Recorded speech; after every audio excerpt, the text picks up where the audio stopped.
नमस्कार, मैं हूँ अमिता पंकज, आप देख रहे हैं राजसत्ता एक्सप्रेस। कोविशील्ड वैक्सीन का जो मामला है वो सुप्रीम कोर्ट में गया है, एक पिटीशन फाइल की गई है और जिसमें कुछ इस तरह की माँग की गई है। सुप्रीम कोर्ट में दायर इस जनहित याचिका में यूके कोर्ट में ब्रिटेन की फार्मा कंपनी एस्ट्राज़ेनेका के कबूलनामे का ज़िक्र किया गया है। इस दौरान कंपनी ने पहली बार माना था कि उनकी जो वैक्सीन है उससे कुछ केसेस में यानी कि कुछ रेयर केसेस में कुछ साइड इफेक्ट्स होने की संभावना है या उसमें कुछ केसेस में जैसे कि 10 लाख में आप मान लीजिए 15 लोगों को इस तरह के जो है वो साइड इफेक्ट होने की संभावना है। उन्होंने कहा है कि बहुत रेयर ही ऐसा है कि जिसमें साइड इफेक्ट हों। सुप्रीम कोर्ट में बुधवार को एक जनहित याचिका यानी कि एक पीआईएल दायर की गई। इस याचिका में एक मेडिकल एक्सपर्ट पैनल बनाने की मांग की गई है कि यानी कि एक एक्सपर्ट जो है मेडिकल का एक्सपर्ट एक पैनल बनाया जाए, जो इस चीज़ की जाँच करे कि कोरोना के टाइम पे अगर किसी को किसी तरह के कोई साइड इफ़ेक्ट तो नहीं हुए थे, उसके लिए अगर किसी तरह के साइड इफ़ेक्ट हुए थे, तो क्या उसके लिए जो वैक्सीन थी वो ज़िम्मेदार थी? ये सारी चीज़ों को लेके माँग की गई है कि जो कोविशील्ड वैक्सीन के प्रभाव और इसके जोखिम का आंकलन करे, यानी कि एक मेडिकल एक्सपर्ट की एक टीम बनाई जाए जो इस चीज़ का आंकलन करे कि कोविशील्ड वैक्सीन लगने के बाद में किसी व्यक्ति को किसी तरह का कोई साइड इफ़ेक्ट या कोई किसी तरह की कोई बीमारी तो नहीं हुई थी। एडवोकेट तिवारी ने जो है वो ये पीआईएल फाइल की है और इसमें उन्होंने माँग की है कि कोर्ट केंद्र सरकार को वैक्सीन डैमेज पेमेंट सिस्टम तैयार करने का निर्देश दे। मतलब उन्होंने कहा है कि एक ऐसा कहते हैं पेमेंट सिस्टम उसमें बनाया जाए जिससे कि अगर वैक्सीन से किसी भी तरह का किसी को कोई डैमेज हुआ है तो उसको एक पेमेंट यानी कि एक कंपनसेशन दिया जाए।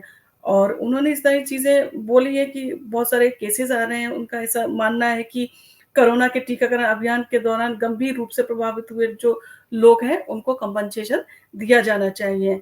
इस पिटीशन में यूके कोर्ट में ब्रिटेन की जो फार्मा कंपनी एस्ट्राजेनेका के कबूलनामे का ज़िक्र किया गया है। इस दौरान कंपनी ने पहली बार माना था कि उनकी वैक्सीन से दुर्लभ यानी कि रेयर केसेस मामलों में साइड इफ़ेक्ट्स हो सकते हैं। जो पिटीशन है उसमें कुछ मीडिया रिपोर्ट्स का हवाला दिया गया है, जिसमें एस्ट्राजेनेका ने कोर्ट में स्वीकार किया है कि वैक्सीन से थ्रोम्बोसाइटोपेनिया सिंड्रोम टीटीएस जैसी साइड इफ़ेक्ट्स हो सकते हैं, यानी कि थ्रोम्बोसाइटोपेनिया जो सिंड्रोम है, उसमें जो है शरीर होता है उसमें ब्लड क्लॉट्स हो जाते हैं या ब्लड है उसमें प्लेटलेट तेज़ी से गिरने लगता है।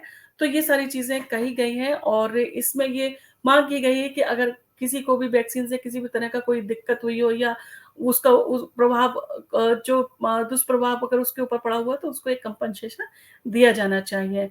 और ये जो है मामला एक जिस तरह का मामला है तो इसको जानना भी ज़रूरी है कि आखिर इस तरह की पिटीशन क्यों फाइल की गई, इसके पीछे क्या केस था, किस तरह का मैटर था जो कि जिसके ऊपर जो तिवारी जी थे उनको लगा कि एक पिटीशन फाइल करनी चाहिए।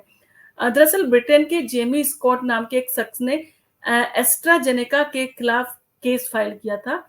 उनके 2 बच्चे हैं और उन्होंने फाइल किया था कि कोविड के टाइम पे उनके वैक्सीन लगी थी और वैक्सीन के बाद में उनके अंदर कुछ साइड इफ़ेक्ट्स होने लगे। लगातार वो उस तरह से ब्रेन स्ट्रोक जैसी बीमारी से वो उसको झेल के आए हैं और जो उन्होंने कहा था कि दवाई थी स्टॉक का कहना था स्टॉक ने मतलब दावा किया था कि कंपनी की कोरोना वैक्सीन की वजह से वे थ्रोम्बोसाइटोपेनिया सिंड्रोम की समस्या से जूझ रहे हैं। वे ब्रेन डैमेज का शिकार हो गए थे और कंपनी की कोरोना वैक्सीन के खिलाफ दर्जन भर से ज़्यादा लोगों ने केस फाइल किया था और उन्होंने कंपनसेशन की डिमांड की थी। इन्हीं सारी चीज़ों को का हवाला देते हुए जो भारत है, भारत में भी इस तरह की बात उठने लगी कि एक कंपनसेशन दिया जाना चाहिए अगर किसी को वैक्सीन से किसी भी तरह का कोई साइड इफ़ेक्ट हुआ हो या किसी ने इस तरह का साइड इफ़ेक्ट का सामना करना पड़ा हो और उसको कोई दिक्कत हो रही हो और अभी भी उसको मेडिकली कुछ दिक्कतें हो रही हैं, तो ऐसे में उसको एक कंपनसेशन दिया जाए ताकि वो अपना ट्रीटमेंट करा सके या उसको एक सपोर्ट मिल जाए। तो इसके लिए उन्होंने जो है वो पिटीशन फाइल किया है। और एस्ट्राजेनेका के कोर्ट के समक्ष दायर लीगल डॉक्यूमेंट्स में कहा गया है कि यूनिवर्सिटी ऑफ ऑक्सफोर्ड के साथ मिलकर तैयार की गई कोरोना वैक्सीन के साइड इफ़ेक्ट्स हो सकते हैं। ये साइड इफ़ेक्ट थ्रोम्बोसाइटोपेनिया सिंड्रोम जैसे हो सकते हैं, लेकिन ये बहुत दुर्लभ है, यानी कि बहुत रेयर केसेस में ऐसा हो सकता है। परंतु ये पिटीशन जो है वो फाइल की गई है और देखना होगा इस तरह के केसेस कितने हैं। इसके लिए उन्होंने जब सुप्रीम कोर्ट गई है याचिका, तो कुछ ना कुछ तो इसमें डिसीजन होगा। तो देखते हैं अब इसमें क्या सुप्रीम कोर्ट अपना डिसीजन लेता है और किस तरह का जो निर्देश है वो केंद्र सरकार को देता है। परंतु एक चीज़ है, लोगों को इससे काफ़ी लोग चिंतित हैं और लोग इसके लिए वो जो है वो काफ़ी भयभीत भी हो रहे हैं। जबकि जो एक्सपर्ट हैं, साइंटिस्ट हैं, डॉक्टर्स हैं, उन्होंने ये बताया कि अगर आपको साइड इफ़ेक्ट होते हैं, तो 1 से 6 हफ्ते के बीच में साइड इफ़ेक्ट होते हैं और अब बहुत लंबा टाइम हो गया है। अगर आपको किसी भी तरह का कोई साइड इफ़ेक्ट नहीं हुआ है, तो अब आपको किसी तरह का कोई खतरा नहीं है, आपको डरने की ज़रूरत नहीं है। और जो अ, ये कहते हैं जो नेशनल इंडियन मेडिकल एसोसिएशन के जो चेयरमैन हैं, उन्होंने भी यही कहा है कि 1 महीने के अंदर अगर आपको किसी भी तरह का कोई अ, इस तरह का साइड इफ़ेक्ट नहीं हुआ है, तो अब आपको डरने की ज़रूरत नहीं है। अब आपको किसी भी तरह का कोई खतरा नहीं है। अब देखते हैं सुप्रीम कोर्ट इस पे क्या डिसीज़न लेता है और क्या वो कंपनसेशन या मुआवज़े के लिए जो डिमांड की गई है, उसको मानता है।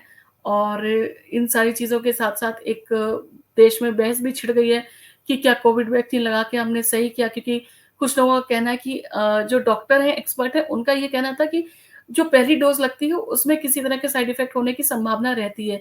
परंतु सेकंड डोज़ में वो संभावना काफ़ी हद तक कम हो जाती है और थर्ड डोज़ में वो संभावना नहीं रहती है। अगर आपको तीनों डोज़ के समय में किसी भी तरह के कोई साइड इफ़ेक्ट्स नहीं हुए, तो अब आपको घबराने की ज़रूरत नहीं है। और सुप्रीम कोर्ट में क्योंकि फैक्ट्स और बाकी सारी चीज़ें दी जाएँगी, देखते हैं सुप्रीम कोर्ट इस पे क्या डिसीज़न लेता है।